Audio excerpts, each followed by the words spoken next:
Well, President Biden unveils part one of his massive infrastructure plan yesterday with a price tag of over $2 trillion. That's just part one, Sean. If you have questions about who's going to foot this bill, well, you're not alone. Even the New York Times, the liberal New York Times, is admitting it's a pricey plan. Joining us to discuss is former director of the Office of Management and Budget, Russ Vought. Russ, welcome to the show. Thanks for having me. Good to see you again. You know, the experts say that the president's tax hikes will only account for half of the price tag for the $2 trillion infrastructure package, leaving the U.S. in another $1 trillion in debt. And as Lindsay said, this is only 0.1. If only half of this is covered by corporate taxes, raising corporate taxes that President Trump cut to be more competitive, where's the rest going to come from? And what are the implications for publicly held companies and small businesses? Yeah, the implications are huge. We're just going to continue to borrow money that we don't have and expect that we can be able to finance that from the federal government's perspective. And we know another tax increase is coming on the next bill in April. But just for this bill, Sean, you know, we're looking at an increase from 21% to 28% for the corporate tax rate, and it will have a detrimental impact on businesses across this country. Fewer jobs, higher prices. Businesses just pass these costs on to taxpayers, and it makes us globally uncompetitive. Yeah. You know, if you look at this current public polling, right now it would suggest that Biden is doing a great job and that the public loves it. But the media is only sharing the positive aspects of this plan. Why should citizens and small businesses be concerned specifically about it? Yeah, I mean, this president makes an art of gaslighting as governing as a strategy in terms of saying, you know, let's be for infrastructure. But when you think about and you get into the details of the bill, it's not actually an infrastructure bill.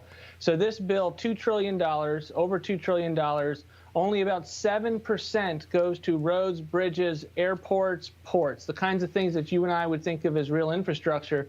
Everything else is things like, you know, home health care and resilience for the grid and things like that. They have things for diversity, workers all over the place. It makes no sense. They have a climate corps to be able to go around and beautify the country. So if you get into the specifics of this bill, it's a very radical piece of legislation, and I think it's going to be something that the American people over time wake up to.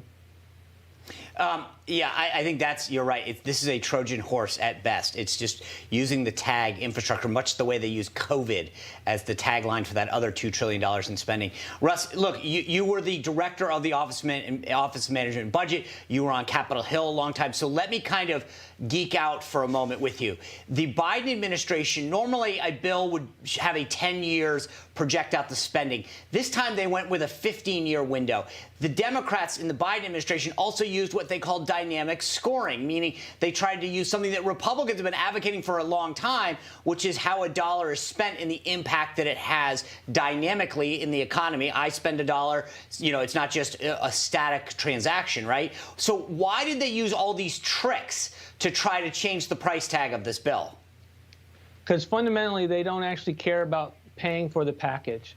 They are looking at this to they realize they just came off a $2 trillion spending bill for stimulus, COVID relief, and then they're going on to this $2 trillion package, and they know they have one coming up in April for quote-unquote soft infrastructure, and they don't really care about paying for it. And so they have glommed onto this bill. But just to be clear with viewers, this is a way to hide the real cost, right? So instead of telling people what it's going to cost in 10 years, you span it out over 15, which is not normally how you would do it. So it looks like it's not as much money. It's almost like a 30-year mortgage versus a 15-year mortgage. You're paying a lot more for a lot longer.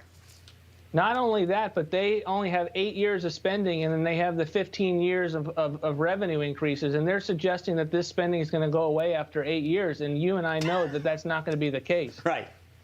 Yeah. The crazy thing about all this, you have progressives like AOC saying that this $2 trillion, actually $4 trillion for the entire plan is not enough. This is what she said on MSNBC with Rachel Maddow recently. Listen. The scope of it is really encouraging, except I think the how, that 2.2 trillion, 2.25 over 8 years, I have serious concerns that it's not enough. We need to go way higher. Some have suggested even 10 trillion. Russ, I mean, how far do you think that these progressives can actually push Biden? Are you concerned about this slippery slope? I am. I mean, I think what she's doing is trying to create a bidding war on her side so that the moderates that are the tough votes for them in the House, and there's a handful of them are already saying that they're not going to support this. And then you have those two critical senators of Senator Sinema and Manchin. She's trying to make a bidding war that says those two will end up supporting the current package as is. And if it goes in her direction, she gets more spending, as opposed to saying this package is dead on arrival and those senators drive the cost of this bill down. That's what we would hope for. But I think that she's looking at the playing field and devising a strategy to counteract that. Right. Yeah. And to your point, the fact that there's only 7% infrastructure actually in the infrastructure bill, what else does she want in there? Absurd. Russ, thanks so much for being here to discuss with us. We'll hope to have you back soon. You bet. Thanks. Hey, I'm Rob Finnerty. Thanks for watching. If you enjoyed this video, please join the conversation in the comments below. Don't forget to subscribe, too.